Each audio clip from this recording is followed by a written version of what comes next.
You know, and that's not unique to her whatsoever. That is a broken and it's system. sad. It's really sad. Yeah, it is. It doesn't make any sense. Yeah. This has to be seen more and more as a social investment. Yes. Because if we don't do well by these folks who are mostly disadvantaged, we are going to pay for them and for their children in the long term. They're not going to be producing members, they're not going to be happy, they're not going to be healthy. We're all going to have to pay for it. So let's think about it upstream and try and get the resources and the opportunities for people. It's not rocket science. No. And even to a person who doesn't have children, I can appreciate where that just makes a lot of sense. Yet, it would seem those making a lot of big decisions are not seeing the dots connect. Yeah, I think if one looks at the big financial picture in Alberta, this government has decided that it's willing to take $9 billion less in revenue every year than the rest of the provinces in terms of tax. And it's prepared to take more and more corporate interests and involvements and developments here, hoping that there will be a trickle down from all these corporations and the businesses and employment they produce. But it's not translating into better opportunities, for example, for those who are on the low income spectrum and who are unskilled in some areas that are needed.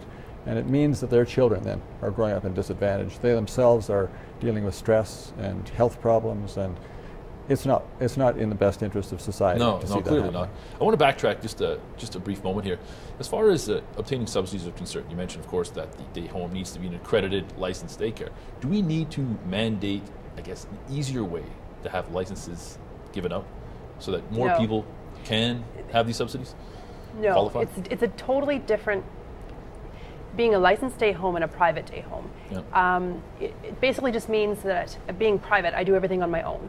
So I don't follow anybody's rules. I make all my own rules. I have all my own paperwork. I take the money, I disperse it where it needs to do. I take care of my home. I do everything. As if you're a licensed stay home, then an agency does all that stuff for you. So those are the differences. That's why they can get government subsidy money, is because it goes through the agency. So essentially the agency gets the money and then distributes it to the day home operator. Sure, but I mean the end user, the parent, is still going to be paying the same across the board, correct? Or are these lower rates in a private home? Not necessarily. A lot of the times, the way I see it is when you get a government subsidy, you are, let's say if you work in a daycare, you can charge more because you know the government's going to pay you more, right? Whereas if you're private, you wouldn't necessarily charge more because you're not going to make any more off the government. You have to keep within the budget of the families in which you're going to take care of, right? Would you agree with that, Julie? Well, what we're seeing is the system is broken. There's no long-term strategy. When David was talking about, we have to look at this as a society, we do. When those babies come out and we have those babies in our world, we need to have a government and a society that is looking at those babies 20 years down the road. Yeah. And that means investing in early childhood education to the best of that ability, whatever that means. And thinking about those kids, not just doing it as we go along and hoping that it's going to work out. It's a shell game that we're playing. And so I think one of the things public interest is calling for is a comprehensive strategy, provincial strategy on early childhood education and care. And we really need to, because one of the challenges we found as we did some research is the province doesn't even know around the waiting lists you're talking about. They don't even know how many people are on those waiting lists. So if you don't know what the demand is, how are you going to address those needs of those people? And so I think there's a lot of holes and pockets that need to be addressed and filled. And your examples, Bambi, I mean, there's this break in the system. Clearly, folks, we're going to take a quick break. We'll be right back after this. I really think that we really have to get our government to actually do something about it. It's just ridiculous that nothing has been done, nothing's changed in the longest time.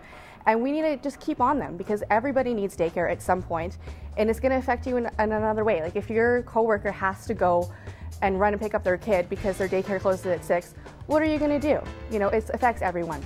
I think the issue of daycare and childcare in Alberta is a pretty broad spanning issue. I think that we're probably looking at an outdated model. There is money in this province, however, and I do know a lot of stay-at-home parents whose fathers may work in the oil patch and the girlfriend or wife is at home taking care of the kids. I do think for the other people that don't have all the money, there needs to be some sort of updated model to make sure it's available and affordable for everyone. I want to touch briefly on what Adam had just mentioned. I think there is that stigma in Alberta, isn't there? That there is just that sole breadwinner, and there's enough bread to go around where, you know what, mom can stay home and take care of the kids type thing. It's that old school, outdated mentality. I think it's still prevalent in our province. Is that true? Would you agree with that? Yeah, I think very much so. It's a myth that we continue to generate, right? The reality is that gap between rich and poor in the province is just increasing. Public Interest just recently did a report from Words to Action, and what we found is 84,000 children are living in poverty in this province. Half of those children have at least one parent working full-time, full year. So it's not that these are lazy people. It's that, you know, those opportunities are not happening to the degree that they should be happening for people. We have a low minimum wage in the province, the lowest in the country. And so that keeps wages down. Single moms are challenged with that.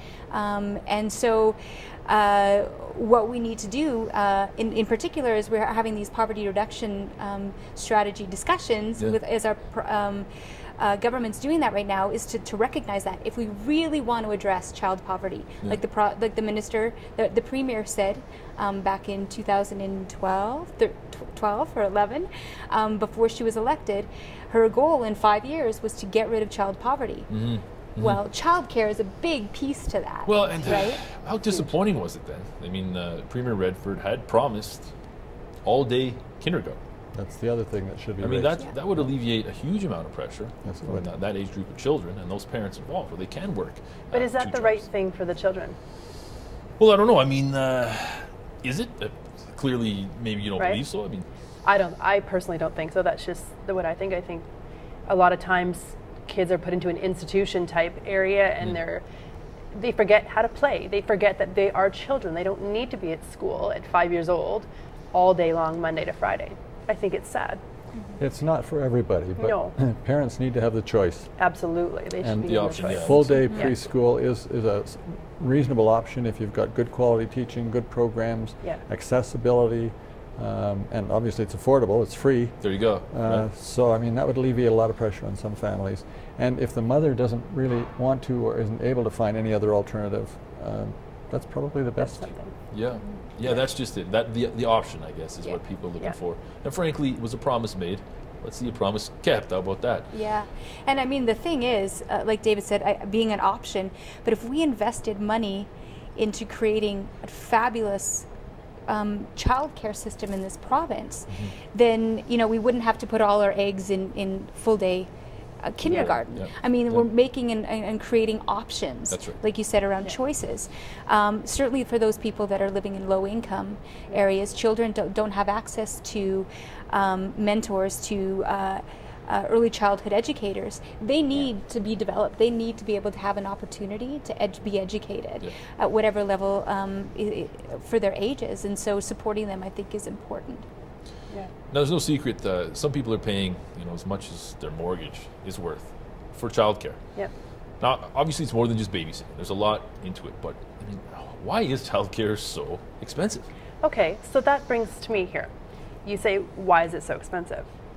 Well, I'm open from 6 a.m. to 7 p.m. That is a long day to That's begin a long with. day. That's It's a right. long day. And per child, I make about $3.41 per hour, Wow. which is not minimum wage. No, not even If close. I were to make minimum wage for one child, I would make over $1,900 per month. So, is childcare expensive? My full-time rate is $750. So when you look put at it like that that, way, that's right. it isn't expensive. However, me as a single parent, I couldn't pay $19.50 per child. I have 3 kids. To put them in daycare, are you kidding me? What would be the point of me working? Yeah. Again, precisely. there's no point. No, of course. This is where the government has a role to help both subsidize those families that can't afford it, but also the family homes and to some extent the nonprofit organizations that need the support to even get into the business in the first place. And that's why we're 70,000 short right now, because there isn't the financial incentive or they would be doing it. And That's I a know, huge conundrum, is it not? Yeah. When you talk about being short, there's 70,000 people on a waiting list for daycare and whatnot. Personally, I know a lot of day home operators, and a lot of them, they do have spaces available, but it goes back to the subsidy, right? They don't take subsidy, so there's where your waiting list comes from. One of the things that I would prefer to see, rather than government giving subsidy to certain day homes, would be what about giving the money to the parents, who then can choose Either where Shop they it want out. their children to That's go. right.